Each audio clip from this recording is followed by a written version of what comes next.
Welcome to TGIF. Have you ever been in that situation that just feels awkward? Yes. Or maybe you entered a room and time stood still. Or the looks that you were given, you're thinking, am I welcome here? Am I supposed to be here?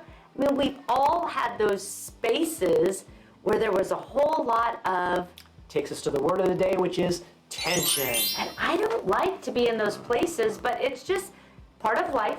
Human personalities are always going to collide in different seasons and at different times, but to be in the place of tension is tough. Yeah. And as great as David was, he made bad choices. And that's probably what we're dealing with most here is bad choices. This section of 2 Samuel 11 through 19 is filled with family dynamics. It's sad, it's heartbreaking, but it happens in every family. It's going on all the time in different ways, not maybe this way, but there's just always this tension in families. It's hard to figure out, hard to work through. So our scripture today is 2 Samuel chapter 12, verse 9.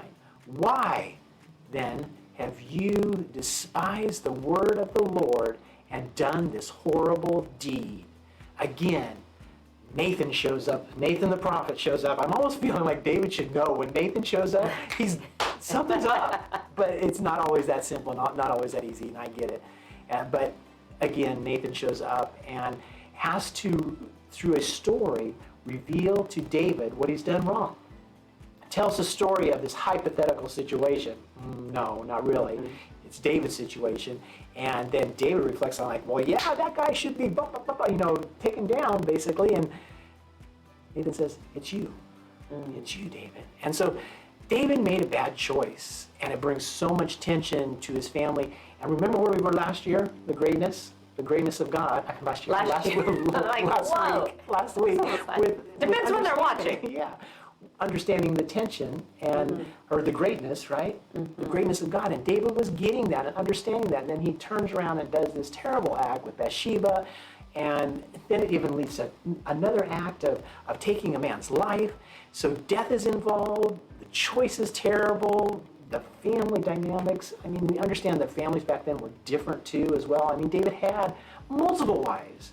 And yet there was just something about this Bathsheba incident that just tore him to the very core, because he is now going to have to deal with the consequences. And we don't like to deal with consequences. When we've made a bad choice, we like to, like David, he'd like to cover it up. But what we're going to find is God is going to expose it, and God always does. And that's what we have to remember, that we don't have Nathan the prophet coming and sharing a story with us, but we really got to be aware of that. We've got to be humble enough to first break it back to God and say, God, I blew it again. And then ask for that forgiveness, ask for that idea. But this whole section of 11 through 19, I mean, we're going to have a brother and a stepbrother and a sister, and that dynamic, and it's just ugly all the way around. So family tensions are complicated. Even the best family falls into family dynamics that hurt each other and hurt God's love for us. And that's really what's hard. And I think we tend to look at a family and think, oh, they got it all going on, right? It just appears.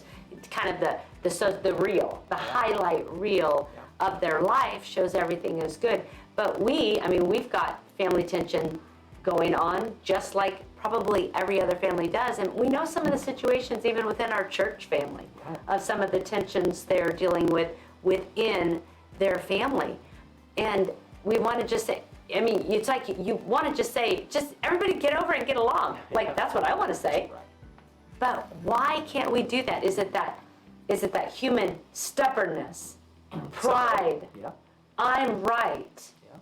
Yeah. And that person did wrong and should pay a price for their sin. When each and every one of us were a fallen person anyway. I mean, the brokenness of the world. But each and every one of us have the opportunity to repent to God, to ask for forgiveness. Now, if somebody doesn't choose to do that, it doesn't mean we have the right to be the judge of the situation, because you don't know who has or not. And then we have to factor in there's mental illness and things that also play a role in these things. But that family tension, that we see, and we've seen it throughout the Old Testament already. Haven't we? Already. Yeah. And it's still here today. And that Christian life, what does a Christian life look like in the midst of tension? Yeah, and I think what the core and what gets missed in that is talking about holiness and what it really means to live a holy life. And remembering, we're not living a perfect life, but a holy life. Because does a perfect life mean a holy life? No, because what a holy life is meaning you're in this relationship with God, and God is growing you, and you are learning, and you're being molded and perfected. And so, as John Wesley would often say, we're justified when we accept Jesus Christ into our life. But then there's this period of perfection or sanctification that goes on that, it's searching around the house and lifting up the carpet and dusting all the dust bunnies out of places that maybe you thought long ago. But God's like, no, we need to take care of all this stuff now. And that's the hard part is now, what does holiness look like? When we talk about holiness, that is continually in need of God's grace. You are you've got to believe that you always need God's grace. Every day, every moment of every hour, every second you need God's grace, because somebody is going to come at you with something. Somebody's going to come up with you with tension, where we live in, and how are you going to handle it if it's not just saturated in the holiness and grace of God? Pride stumbles a lot of time. Pride just puts up these walls, and the humility and grace of God gets kind of shattered or torn apart anyway. And so we've got to figure out how to get back on track with the holiness of God. Sometimes that pride is the root of the tension, but not always. But not being able to say sorry, or maybe even waiting for the other person to say they're sorry. I don't know, that waiting game is not healthy. It's not holy. It's not the holiness that God desires in our lives. This morning, a big word in my devotion was about disruption. Actually, the theme for, I think it's like a week or two each day, is about disruption. And God allows for disruption in your life, which disruption is going to create tension. It is, for sure. Because He's not going to be able to get you to where you need to be if you don't have this experience. I'm not saying God causes all these terrible things. I don't want to get into that. But this disruption He allows for in our life gives us the opportunity to grow closer to Him, to know of His power and His greatness and His will and His strength.